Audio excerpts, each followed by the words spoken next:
नमस्कार, मैं हूं रमेश भट्ट। एलपीजी से भरा एक जहाज भारत पहुंच गया है। राहत भरी खबर मैं कहूंगा इसको। न्यू मैंगलोर पोर्ट पहुंचा है अपोलो ओशन जहाज। इसमें 16,000 मीट्रिक टन से ज्यादा एलपीजी है। इससे पहले 4 जहाज हॉर्मुज को पार कर भारत आ चुके हैं। सबसे पहले 16 मार्च को शिवालिक आया था, 17 मार्च को नंदा देवी आया था और अब अपोलो ओशन मैंगलोर पहुंच चुका है। हॉर्मुज स्ट्रेट संकट के बीच एक बहुत बड़ी खबर आ रही है। हॉर्मुज संकट की वजह से तेजी से बढ़ रही है महंगाई। CNN के हवाले से एक खबर बताई गई है। हॉर्मुज संकट के चलते सामान 4 गुना महंगे हुए हैं। यानी ये पहले से ही तय माना जा रहा था कि इन्फ्लेशन का सीधा असर दिखेगा, क्योंकि जिस तरह से हॉर्मुज स्ट्रेट को बंद किया गया है, तेल को लेकर दुनिया भर में हाहाकार मचा है। महंगाई बढ़नी तय थी और वही अब देखने को मिल रहा है। उधर मालवाहक जहाजों को अफ्रीका के रास्ते जाना पड़ रहा है, जिससे इनकी लॉजिस्टिक कॉस्ट बढ़ गई है, इंश्योरेंस कॉस्ट बढ़ गई है। मालवाहक जहाजों को पहुंचने में 3 गुना ज्यादा वक्त भी लग रहा है।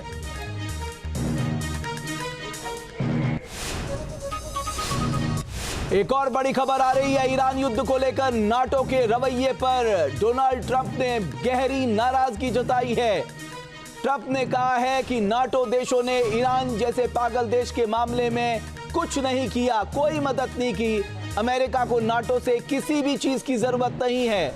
वॉर जैसे हालात में नाटो के रवैये को हम कभी नहीं भूलेंगे, ये डोनाल्ड ट्रंप ने अपने सोशल मीडिया ट्वीट पे लिखा है।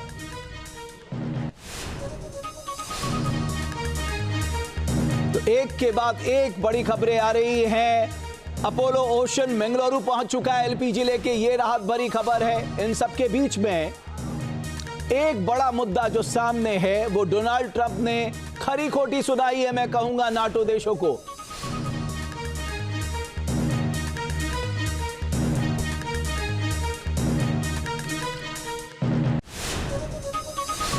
बहुत ही खास मेहमान हमारे साथ जुड़ रहे हैं इस चर्चा में, और चर्चा होगी भारत की कूटनीति की। अगर स्ट्रेट ऑफ हॉर्मुज से हमारे जहाजों को आने का मौका मिल रहा है, ईरान ने मित्र देशों की श्रेणी में हमें डाला और कहा है स्ट्रेट ऑफ हॉर्मुज से भारत के टैंकरों की आवाजाही हो सकती है, ये एक बड़ी कूटनीतिक जीत है। और लिहाजा क्योंकि हम केवल 40% अपनी एलपीजी का उत्पादन करते हैं, 60% हम आयात करते हैं, उस 60% में से 90% जो है वो स्ट्रेट ऑफ हॉर्मुज के रास्ते आता है। लिहाजा ये एक बड़ी राहत, बड़ी खबर है। हमारे साथ जो खास अतिथियों का पैनल जुड़ रहा है उसमें मेजर जनरल रिटायर्ड अनुज माथुर साहब जुड़ रहे हैं। बहुत धन्यवाद माथुर साहब, आपका अनुभव हमारे दर्शकों को इस दौर में, युद्ध के इस माहौल में एक नया अनुभव देगा, मुझे लगता है।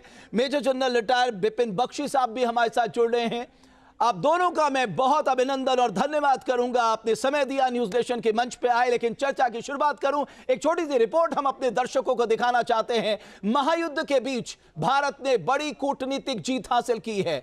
ईरान ने भारतीय जहाजों को हॉर्मुज से फ्री पास देने का ऐलान किया है, यानी अब किसी भारतीय जहाज को हॉर्मुज में नहीं रोका जाएगा। इस बीच भारत ने ईरान के साथ तेल गैस का व्यापार भी शुरू कर दिया है। खास बात यह है कि इसका भुगतान डॉलर में नहीं, मैं दोबारा कहूंगा, इसका भुगतान डॉलर में नहीं बल्कि इंडियन करेंसी यानी रुपयों में किया जाएगा। देखिए हमारी ये खास रिपोर्ट।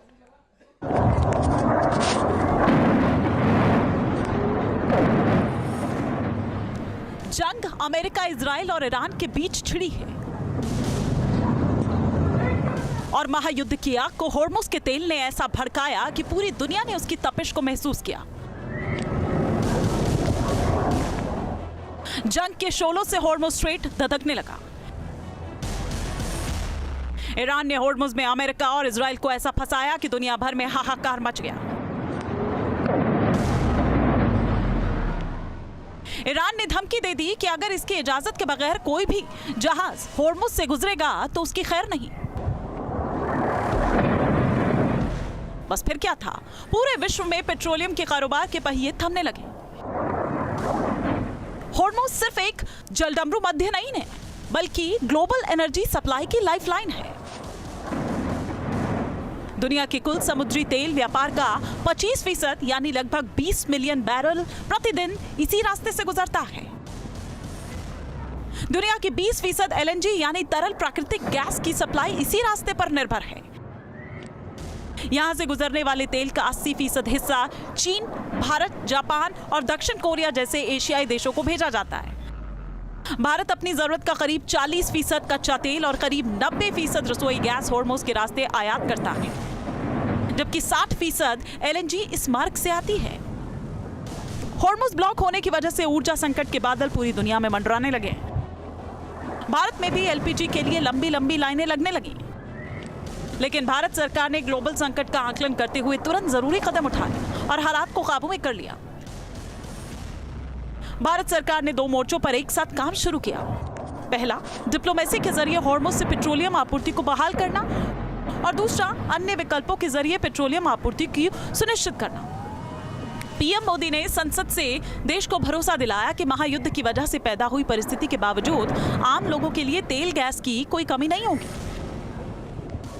सरकार अलग अलग देशों के सप्लायर्स के साथ भी लगातार संपर्क में है। प्रयास ये है कि जहां से संभव हो वहां से तेल और गैस की सप्लाई होती रहे। भारत सरकार गल्फ और आसपास के शिपिंग रूट्स पर निरंतर नजर बनाए हुए है। हमारा प्रयास है कि तेल हो, गैस हो, फर्टिलाइजर हो, ऐसे हर जरूरी सामान से जुड़े जहाज भारत तक सुरक्षित पहुंचे। दिल्ली से तेहरान तक चली सधी हुई डिप्लोमेसी ने रंग दिखाया। ईरान के विदेश मंत्री अब्बास अरागची ने भारत को सच्चा मित्र बताते हुए ऐलान किया कि भारतीय तेलवाहक जहाजों को होर्मुज से गुजरने के लिए किसी की इजाजत की जरूरत नहीं होगी। यानी अगर कोई भी जहाज भारत के लिए तेल और गैस लेकर होर्मुज के रास्ते आएगा तो उसे कोई खतरा नहीं होगा, वो बेरोक टोक भारत पहुंच जाएगा। ये भारत सरकार की बड़ी कूटनीतिक जीत थी। केंद्र सरकार की सुनियोजित डिप्लोमेसी की वजह से ईरान ने महायुद्ध के बीच भारत को दोस्त मानकर होर्मुज में फ्री पास दे दिया। होर्मुज बंद होने से दुनिया के कई बड़े देशों के पसीने छूट गए, लेकिन भारत के लिए तेल गैस की सप्लाई लगातार जारी रही। ये भारत सरकार की विदेश नीति की एक बड़ी कामयाबी है, क्योंकि ईरानी नेवी ब्लॉकेज के बावजूद भारतीय जहाजों को सुरक्षित रास्ता दे रही है। प्रधानमंत्री मोदी ने संसद के पटल से साफ संदेश दिया था कि होर्मुज का रास्ता खुलना ही चाहिए, क्योंकि ये वैश्विक ऊर्जा सुरक्षा का सवाल है। सरकार की इसी स्पष्ट नीति का असर है कि आज भारत के टैंकर बिना किसी डर के युद्ध क्षेत्र से गुजर रहे हैं। होर्मुज स्ट्रेट विश्व व्यापार के सबसे बड़े रूट्स में से एक है। विशेष तौर पर कच्चे तेल, गैस और फर्टिलाइजर से जुड़ा परिवहन इस क्षेत्र से बहुत बड़ी मात्रा में होता है। युद्ध के बाद से ही होर्मुज स्ट्रेट में जहाजों का आना जाना बहुत चुनौतीपूर्ण हो गया है, लेकिन विपरीत परिस्थितियों के बावजूद हमारी सरकार ने संवाद से, कूटनीति के माध्यम से रास्ते किया है। प्रयास ये है कि जहां से भी संभव हो वहां से तेल और गैस की सप्लाई भारत पहुंचे। ऐसी हर कोशिश के नतीजे भी देश देख रहा है। बीते कुछ दिनों में दुनिया के अनेक देशों से कच्चा तेल और LPG से भरे जहाज भारत आए हैं।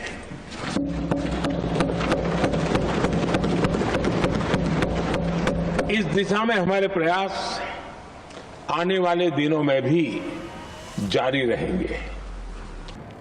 इस जीत की बुनियाद केवल कूटनीतिक नहीं बल्कि आर्थिक सूझबूझ भी है। महायुद्ध के इस दौर में भारतीय तेल कंपनीज अपने अब ईरान से सीधे कच्चा तेल और गैस खरीद रही हैं। करीब 7 साल बाद भारत ईरान के ऊर्जा व्यापार में नया मोड़ आया। खास बात यह है कि तेल की कीमत का भुगतान डॉलर नहीं बल्कि रुपये में हो रहा है। भारत सरकार का रुख बिल्कुल साफ है कि राष्ट्र हित उसके लिए सर्वोपरि है और वो अपनी ऊर्जा जरूरतों को पूरा करने के लिए जरूरी कदम उठाए। that many members wanted to know the details of the gas and petroleum supply through the Strait of Hormuz, and they all were satisfied that India secured 4 ships already. So the opposition members were satisfied with the effort made by the government. कूटनीति का असर जमीन पर दिखने लगा है। महायुद्ध के बीच शिवालिक और नंदा देवी जैसे विशालकाय जहाज तेल गैस लेकर हॉर्मुज़ के रास्ते भारत पहुंच चुके हैं और आने वाले समय में कई और जहाज पेट्रोल, डीजल और एलपीजी लेकर भारत के समुद्री तटों पर पहुंचने वाले हैं। ये सिर्फ जहाज नहीं, बल्कि भारत की उस साख का प्रमाण है जिसे युद्ध की लहरें भी नहीं रोक पाई। महायुद्ध के बीच जहां कई देश ऊर्जा संकट में फंसे हैं, वहीं भारत ने अपनी सशक्त और स्वतंत्र विदेश नीति के जरिए न सिर्फ संकट को टाला है, बल्कि ये भी जिद्द कर दिया है कि न्यू इंडिया ना तो किसी के दबाव में आता है, ना ही अपने हितों से समझौता करता है। हॉर्मुज़ का फ्री पास सिर्फ तेल की नॉन स्टॉप सप्लाई नहीं, बल्कि वैश्विक राजनीति के पटल पर भारत की बढ़ती ताकत का भी प्रतीक है। Team news nation. भारत के लिए एक बड़ी राहत की खबर है। स्ट्रेट ऑफ हॉर्मुज़ से अगर हमारे जहाज़ों की आवाजाही होती है तो हमारे यहाँ आने वाले समय में तेल की जो किल्लत होगी या एलपीजी की जो कभी होगी, उसको हम बहुत हद तक पूरा कर सकते हैं। एक और मेहमान हमारे साथ इस चर्चा में जुड़ रही हैं, हुदा जरीवाला। आप सऊदी अरेबिया रियाद से जुड़ रही हैं। हुदा जी, बहुत धन्यवाद, आपने समय दिया, बहुत आभार आपका। लेकिन जनरल बख्शी, मैं आपसे शुरुआत करना चाहूंगा। ये जो ईरान के जो फॉरेन मिनिस्टर हैं अब्बास अरागची साहब, उन्होंने जो बोला है कि साहब हम भारत को अलाउ करेंगे उनके जहाज स्ट्रेट ऑफ हॉर्मुज़ से गुजरे, आपको लगता है ये कूटनीतिक जीत भी है और एक तरह से हमारे लिए बड़ी राहत भरी खबर है साहब युद्ध के इस बीच में?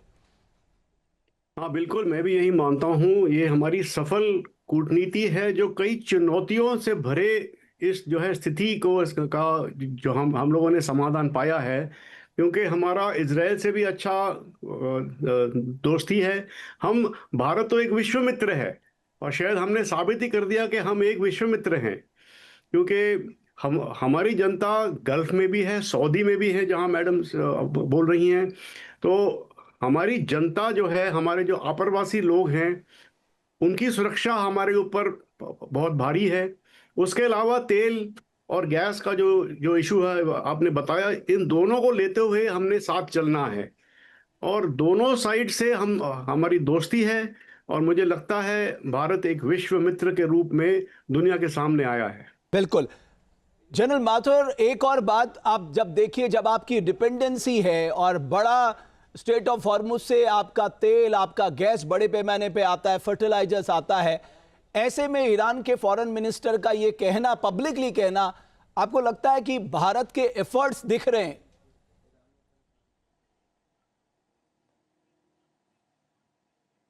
हाँ बिल्कुल रमेश, देखिए बिल्कुल साफ नजर आ रहा है कि किस प्रकार से हम अपने कूटनीतिक क्षेत्र में बहुत सही प्रकार से अपना काम करके और विजय प्राप्त करते चले जा रहे हैं।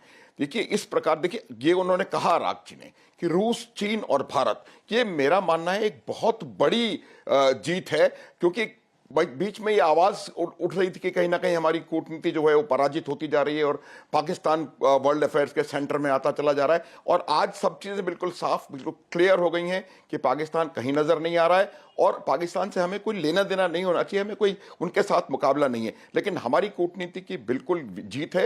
लेकिन एक चीज मैं आपके साथ रमेश बताना जरूर चाहूंगा कि ये जो ऑलरेडी हमारे सामान से भरे हुए जहाज हैं वो आ रहे हैं, जब तक वो पूरी सुचारू परिवहन चालू नहीं हो जाएगा और वहां से लगातार आप सामान लेकर के यहां आना शुरू कर देंगे जैसा पहले होता था, तब तक ये समस्या पूरी तरह से समस्या का समाधान नहीं होगा।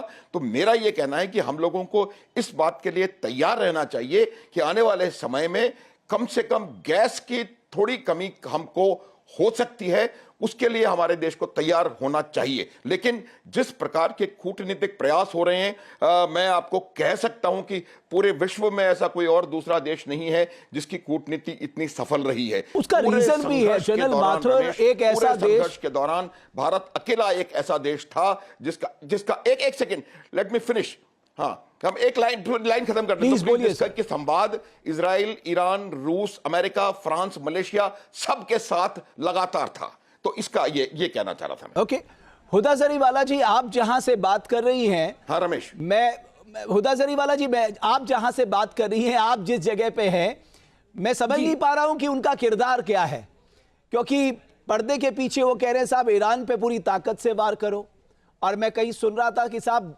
बीच बचाव की बात भी हो रही है। आप बता सकती हैं कि वहां की आबो हवा में क्या चल रहा है?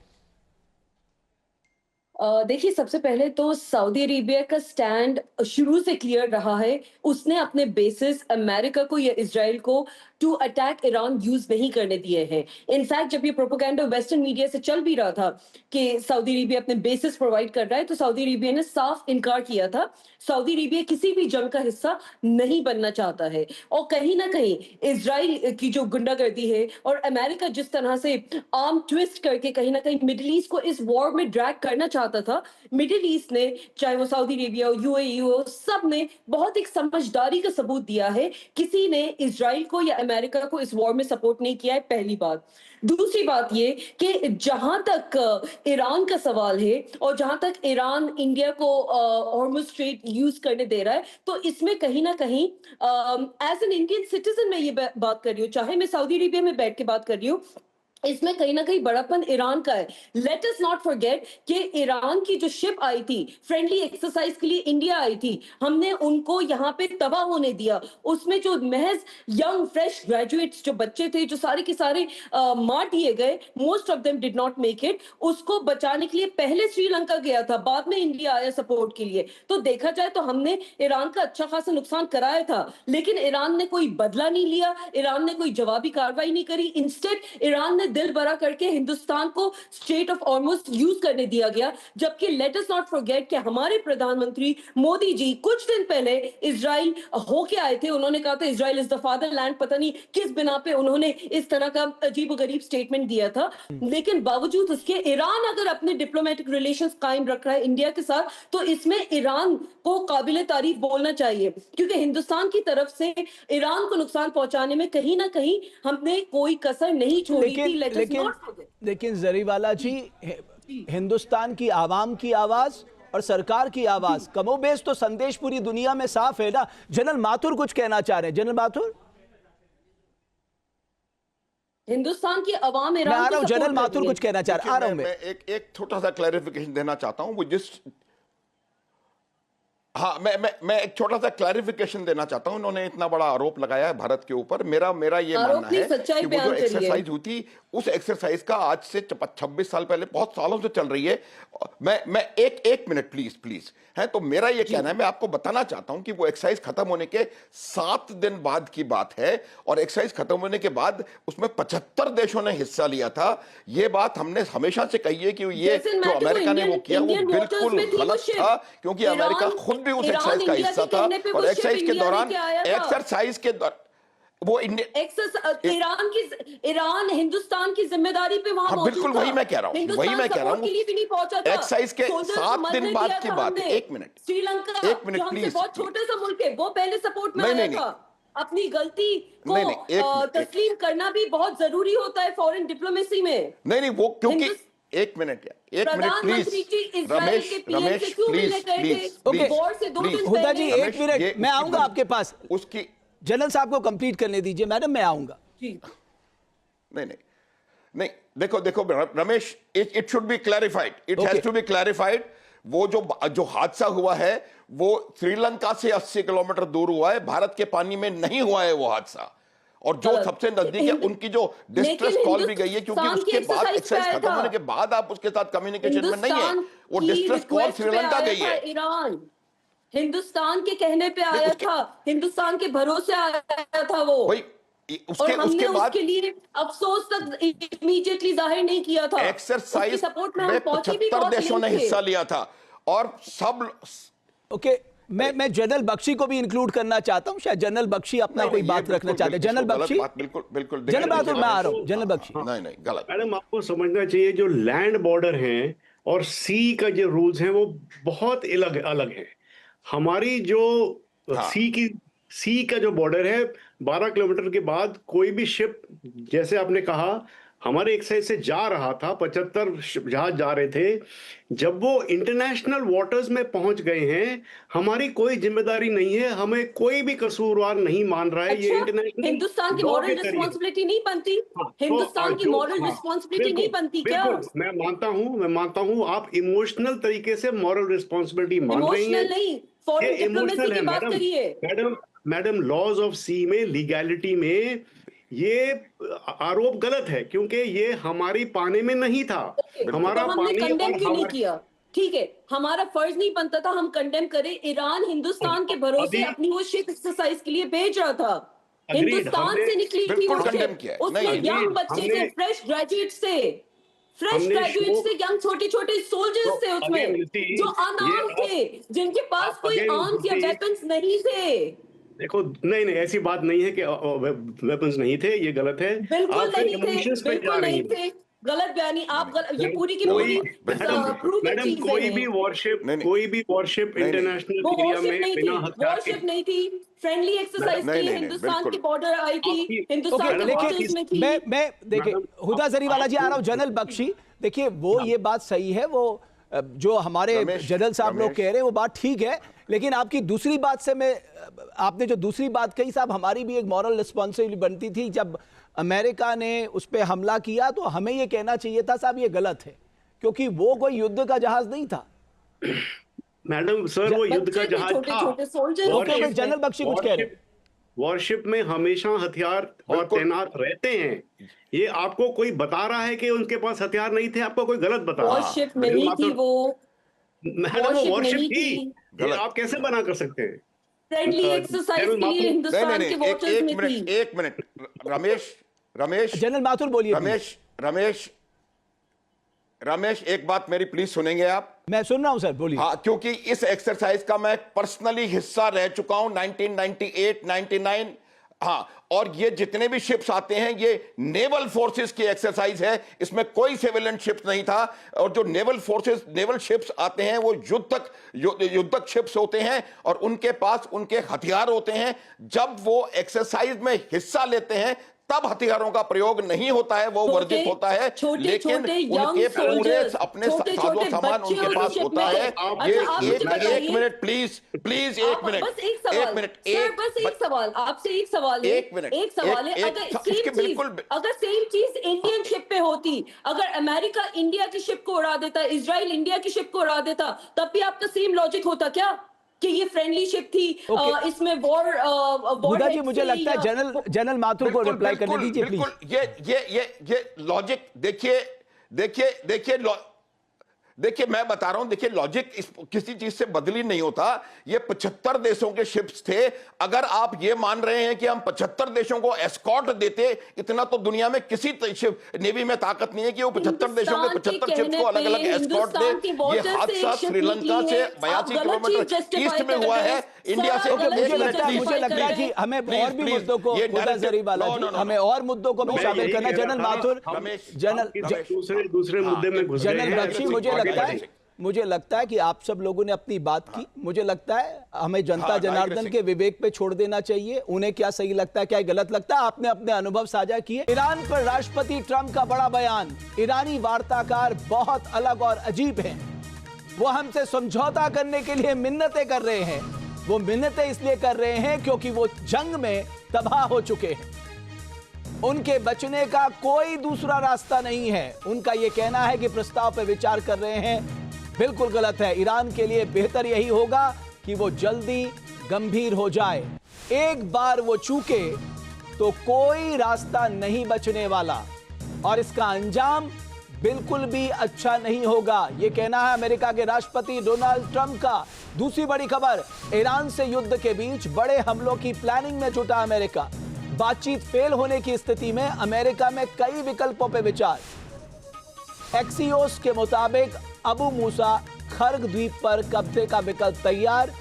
तेल के रास्तों की घेराबंदी और हवाई हमला तेज करना, जमीनी कार्रवाई का विकल्प भी तैयार है। द ग्राउंड ऑपरेशन की खबरों के बीच ईरान से बड़ी खबर आ रही है। ईरानी सेना के कमांडर अली जहान शाही ने बॉर्डर का दौरा किया। ब्रिगेडियर जनरल अली जहान शाही की अमेरिका को चेतावनी, जमीनी जंग हमारे दुश्मनों के लिए बहुत भारी पड़ेगी। हम हर हालात का सामना करने के लिए पूरी तरह से तैयार हैं। हम अपनी एक एक इंच जमीन की रक्षा करने के लिए तैयार हैं। ग्राउंड ऑपरेशन की कोशिश दुश्मनों को खासा महंगी पड़ेगी।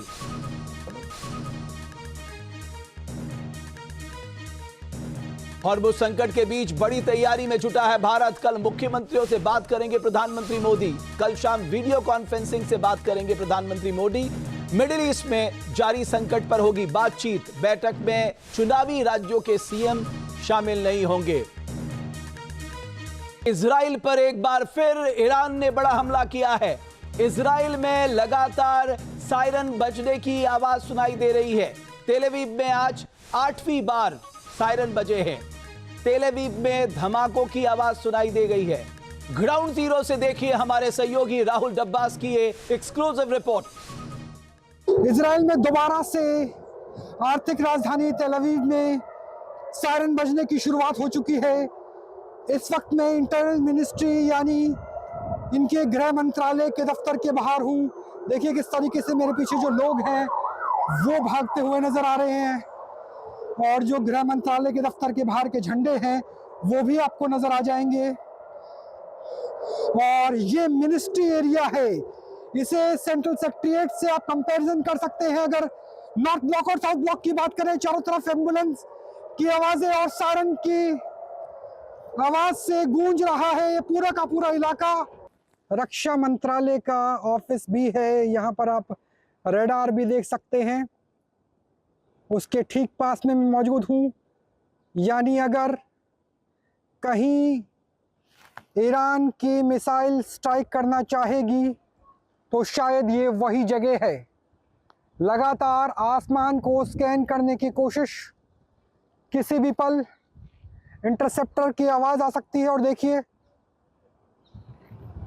धमाके, बहुत ज़बरदस्त करीब में ही धमाका हुआ है। सड़क पूरी तरह से सुनसान है। पंछी भाग रहे हैं धमाके की आवाज से दहलता हुआ। यह है इस वक्त इजराइल की आर्थिक। और ये देखिए सामने इंटरसेप्टर। ये मिसाइल है। ये मिसाइल जो न्यूज़ नेशन के कैमरे में कैद हो गई है। ये मिसाइल है जो अब से कुछ ही देर पहले शायद जमीन तक पहुंच पाई है। तो ये देखिए मिसाइल की ट्रेजेक्ट्री जो न्यूज़ नेशन के कैमरे में कैद होती हुई नजर आ रही है। और ठीक रक्षा मंत्रालय के ऊपर से, क्योंकि रडार स्टेशन को आप यहाँ पे देख सकते हैं। ये सुपर एक्सक्लूसिव है न्यूज़ नेशन का कि रडार स्टेशन के ठीक पास में से जो मिसाइल है उसकी ट्रेजेक्ट्री नजर आ रही है। पूरी तरह से सुनसान हो चुकी है सड़कें।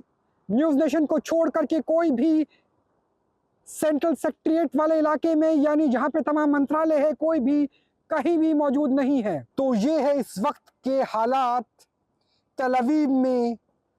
8वीं बार एक दिन के अंदर आज सुबह से सायरन बज चुका है और तमाम जो सड़क है उसकी खामोशी बता रही है कि वाकई ही युद्ध क्षेत्र क्या होता है, युद्ध क्षेत्र में विभीषिका क्या होती है। और धमाकों से जब दहल जाता है शहर तो सिर्फ पीछे रह जाता है सन्नाटा।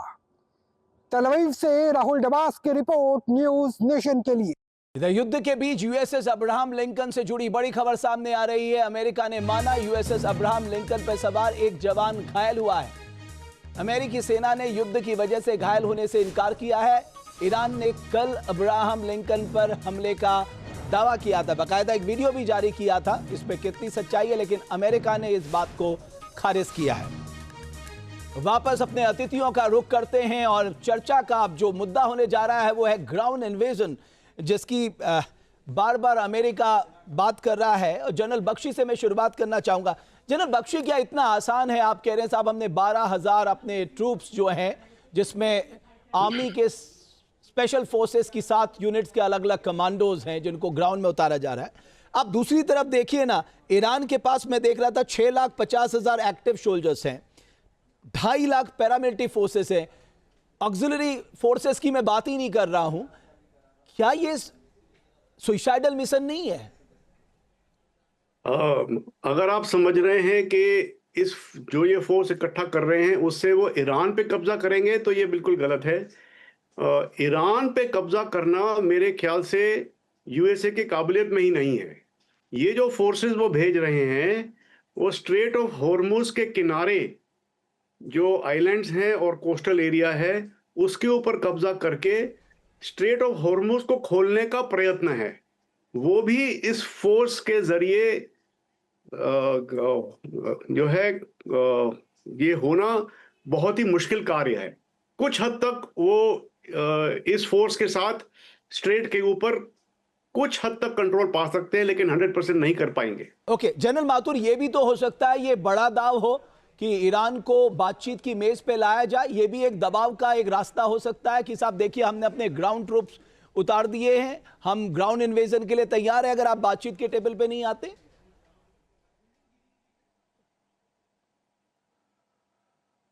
नहीं रमेश, ये संभव नहीं है। ये अमेरिका भी जानता है, ईरान भी जानता है, और ईरान पर हमला करना ये ग्राउंड इन्वेजन से संभव नहीं है। देखिए जो कम से कम रेशियो होता है अटैकर टू डिफेंडर, जब नॉर्मल टेरेन में आप कम ऑपोजिशन के सामने हमला करते हैं तो 3:1 होता है, और अगर वो कहीं मुश्किल इलाका है, पहाड़ी इलाका है जैसा कि ईरान में मौजूद है, तो वो 8 से 9 गुना आपको फोर्स चाहिए। तो अगर उनकी फोर्स को आप 5 लाख भी मान लें तो आपको पता नहीं कितने लाख लोग ट्रूप्स की जरूरत होगी। ये संभव नहीं है, ये कोई करेगा भी नहीं, और ये मेरे ख्याल से आत्महत्या से भी ज्यादा बुरी कोई चीज होती है वो कह सकते हैं।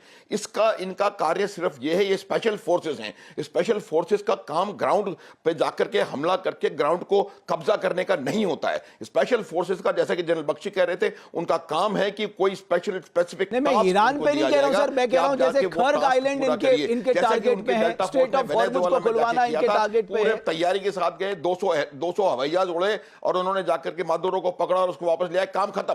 उसी प्रकार से इनको टास्क दिया जाएगा कि आप जाके इस आइलैंड पर लैंडिंग करें, इस आइलैंड के ऊपर ये करें, खर्ग के ऊपर एरियल अटैक करें। लेकिन इतना मैं बता दूं कि जो भी एक्टिविटी होगी इस फोर्स के द्वारा वो in terms of dead bodies बहुत ज्यादा महंगी होगी, बहुत हैवी कैजुअलिटीज होंगी, क्योंकि हम पिछले 20 दिन से लगातार कह रहे हैं कि हम खर्ग पे हमला करेंगे, हमला करेंगे, हमला करेंगे। वो खर्ग इतनी सॉलिडली तैयार हो गया होगा कि आप कुछ भी ले जाकर के वहां हमला करें, आपको नाकों चने चबवा देगा ईरान। तो ये बात बिल्कुल साफ है। लेकिन ये अगर कोई जरा भी इस बात का सोच भी रहा है कि ये फोर्सेस ईरान मेनलैंड पर कब्जा करने के लिए है, मेनलैंड पे तो सर इराक इतने सालों तक वहां कुछ नहीं कर पाया। इस प्रकार से एरियली सप्रेस करें, एरियल डोमिनेट, ईरान को प्रकृति ने पूरा एक चक्रव्यूह में बनाया हुआ है। वो डिफेंस तोड़ना किसी के भी बूते की बात नहीं है। बाकी तो आप छोड़ ही दीजिए, लेकिन अगर आप खर्ग में भी जा रहे हैं, स्ट्रेट ऑफ हॉर्मुज में भी जा रहे हैं, ये भी इतना आसान नहीं है। हुदा जी, मैं गलत तो नहीं कह रहा हूं? जी बिल्कुल आप सही फरमा रहे हैं।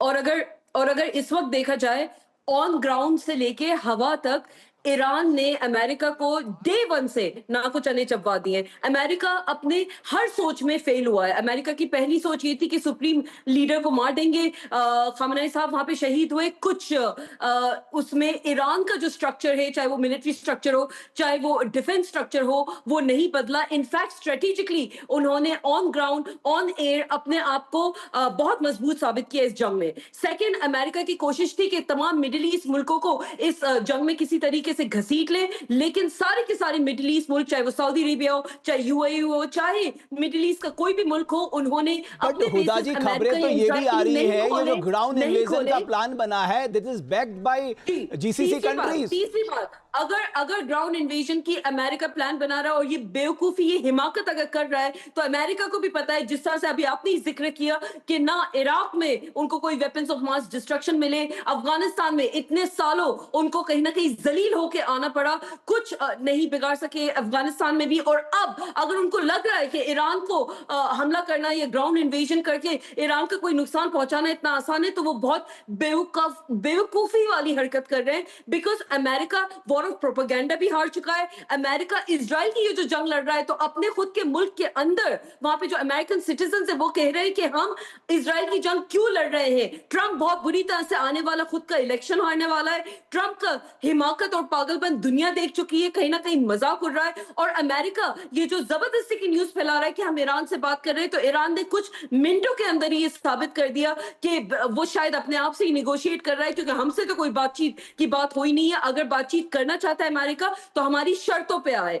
तो अमेरिका को इस वक्त कहीं ना कहीं घुटनों पे लाना, अमेरिका की हर जो मुहिम है उसको कहीं ना कहीं बिल्कुल बराबरी से या उससे ज्यादा फोर्स से टक्कर देना, उसको चैलेंज करना, ये सिर्फ ईरान कर सकता था। और ईरान के सपोर्ट में चाइना है, रशिया है। और अमेरिका ये ना भूले, उसको लग रहा था कि वो मिडिल ईस्ट का सपोर्ट लेके ईरान को नुकसान पहुंचा सकेगा। तो कोई भी मिडिल ईस्ट मुल्क लेकिन हुदा जी यहाँ पर बार बार खबरें ये आ रही है कि मिडिल ईस्ट की ज्यादातर कंट्रीज जो है अमेरिका को बैक कर रही हैं कि साहब वो खर्ग आइलैंड पे कब्जा करें, स्टेट ऑफ हॉर्मुज को खुलवाएं। बहरहाल इस बहस पे हम नहीं पढ़ते, ये अनवेरिफाइड न्यूज है, मैं इस पे नहीं पढ़ना चाहता। लेकिन जनरल बख्शी, आ रहा हूं हुदा जी, मैं आ रहा हूं। जनरल बख्शी एक बात में, जनरल बख्शी में एक पॉइंट जरूर यहां पर लाना चाहता हूं और ये पॉइंट आना इसलिए चाहिए कि आप देखिए एनर्जी का जियोपॉलिटिक्स भी बदल रहा है।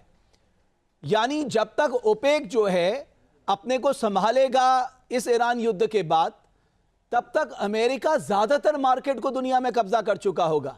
आज वो सबसे बड़ा ऑयल का निर्यातक बन गया है, सबसे बड़ा एलएनजी का निर्यातक बन गया है, सबसे ज्यादा प्रोडक्शन कर रहा है। तो आप ये भी तो देखिए अमेरिका किस सोच के साथ आगे बढ़ रहा है। जनरल बख्शी, तो आपने जो बिल्कुल सही कहा, ये जो मेन मुद्दा था एनर्जी सोर्सेज पे कंट्रोल पाना और ऑयल प्राइसेस ऐसे चेंज करने के यूएसए की मार्केट बढ़े, ये सब तो उनका मुद्दा था। लेकिन मैं दो चीजें यहाँ कहना चाहता हूँ। आप सब लोग आपके चैनल पे इस एरिया को मिडिल ईस्ट कह रहे हैं। अगर आप लंदन या अमेरिका के नजरिए से देखें तो ये मिडिल ईस्ट है, भारत के नजरिया से ये वेस्ट एशिया है। और हमारा जो विदेश मंत्रालय में जो डिवीजन डील करता है उसका नाम है वाना, वेस्ट एशिया, नॉर्दर्न अफ्रीका।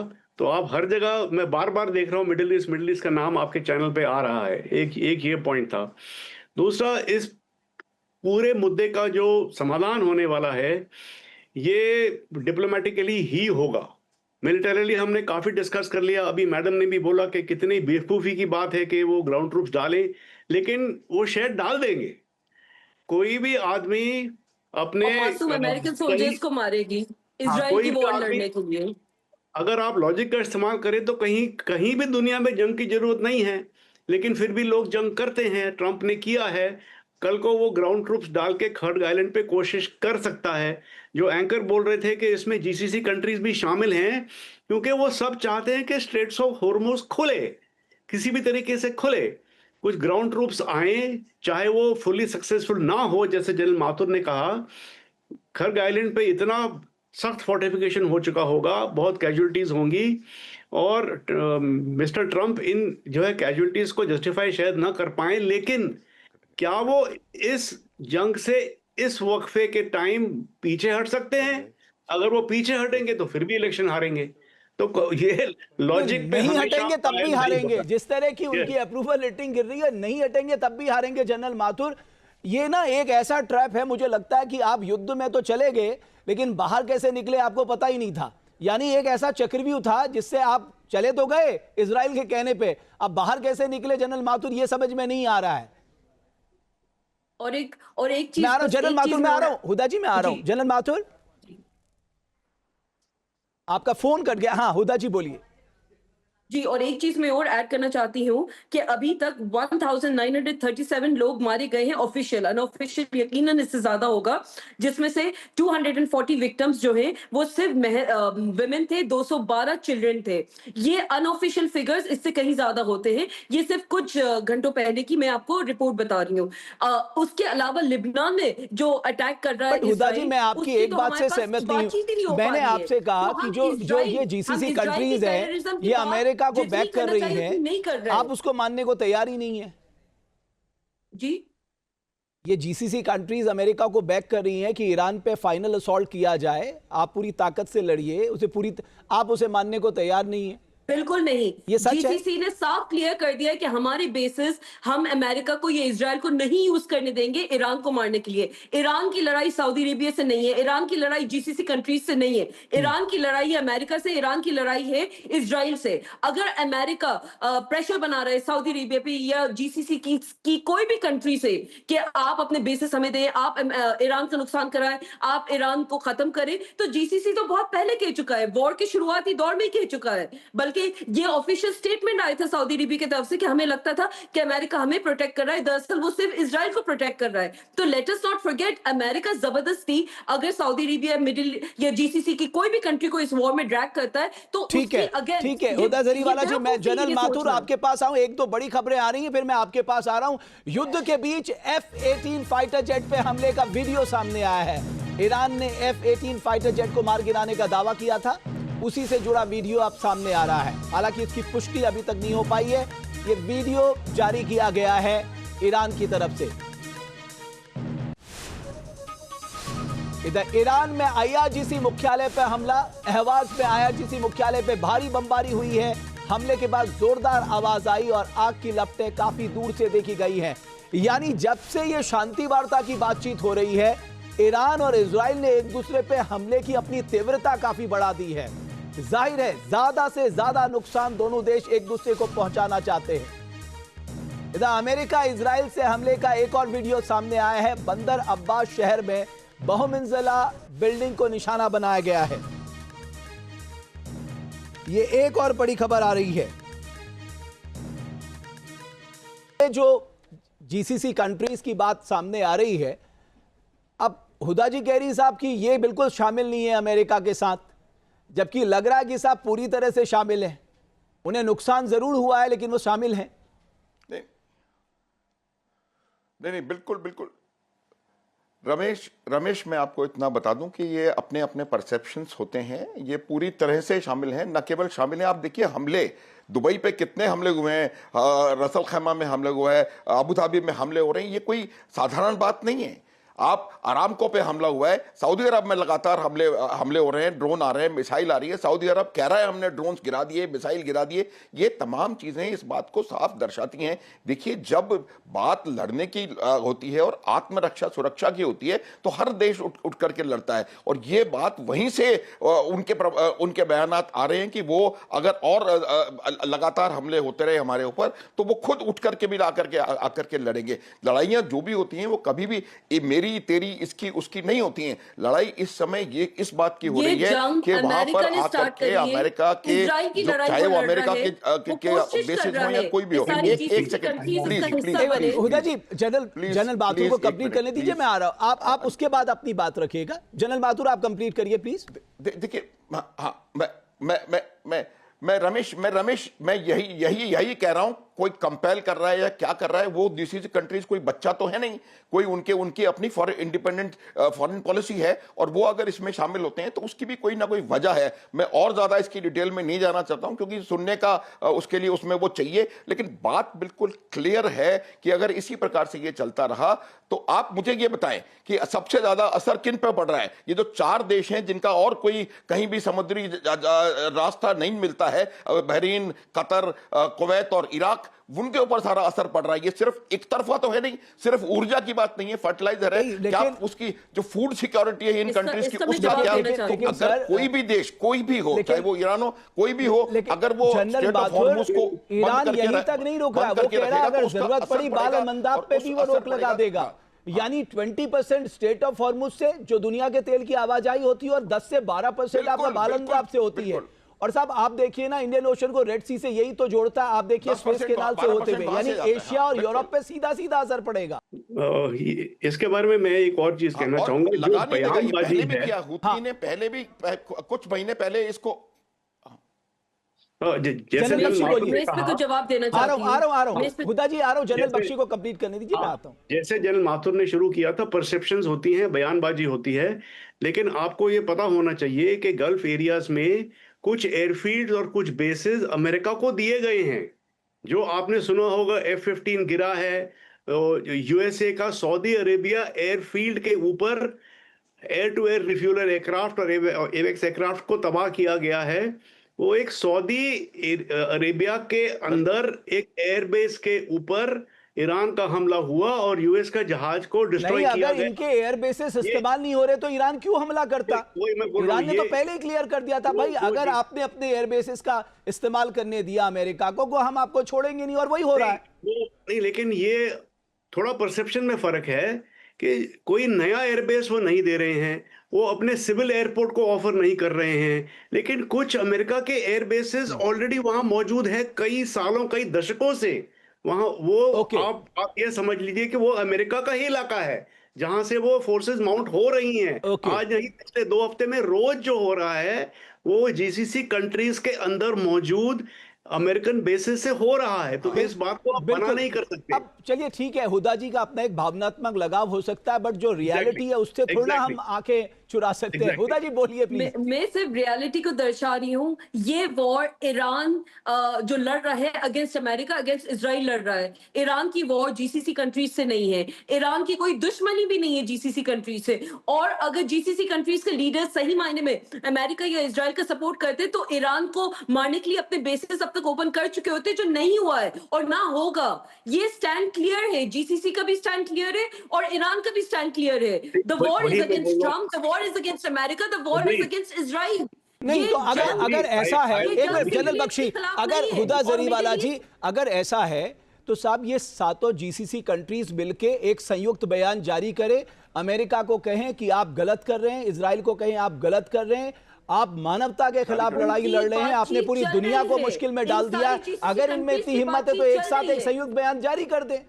ठीक है, जीसीसी की सारी कंट्रीज की बातचीत चल रही है। जीसीसी ऑब्वियसली एक बात पे तो इत्तेफाक रखता है कि हम अपने सिविलियंस पे अटैक नहीं होने देंगे। हमारे लिए प्रायोरिटी हमारे मुल्क की हिफाजत है, चाहे वो सऊदी अरेबिया हो, चाहे यूएई हो, चाहे कोई भी जीसीसी कंट्री हो। अमेरिका ने जहां जहां जीसीसी में जाके अपने बेसिस बनाए हैं, ईरान सिर्फ उन्हीं बेसिस को अटैक कर रहा है, सिविलियंस को अटैक नहीं कर रहा है। ईरानियंस का मकसद यही है कि क्योंकि लॉन्ग रेंज उसके पास मिसाइल नहीं है, क्योंकि वो डायरेक्ट मिसाइल अमेरिका पे नहीं मार सकता। जो ईरान पे टेलवीव, जो इजराइल पे टेलवीव पे मार रहा है, वो जो इंटरसेप्ट हो रही है, जो लग रही है मिसाइल, उससे टेलवीव का भी बहुत नुकसान हो रहा है, जो कि बिल्कुल मीडिया आपको नहीं, बहुत कम बता रही है। दोनों तरफ बहुत नुकसान हो रहा है, ईरान को भी बहुत नुकसान पहुंचा, वहां से यकीनन ज्यादातर हो रहा है, खबरें नहीं आ रही यकीनन हो रहा है। है। और ईरान का 80% नुकसान उनके innocent मिसाइल civilians लॉन्चर्स पे हो रहा तबाह है। कर दिए, उनकी नेवी तबाह हो में गई है, स्कूल में उनकी बच्चियों पे एयरफोर्स हमला हो तबाह रहा हो है। गई है, वहां पर इन्फ्लेशन 100% बढ़ गया है, खाने पीने के दाम Absolutely. 150% बढ़ चुके हैं। ईरान का तो जबरदस्ती ईरान के का सामने नुकसान बहुत बड़ा इजराइल और चैलेंज अमेरिका है, कर और रहा जो है। ट्रम्प कह रहे हैं कि साहब इनके पास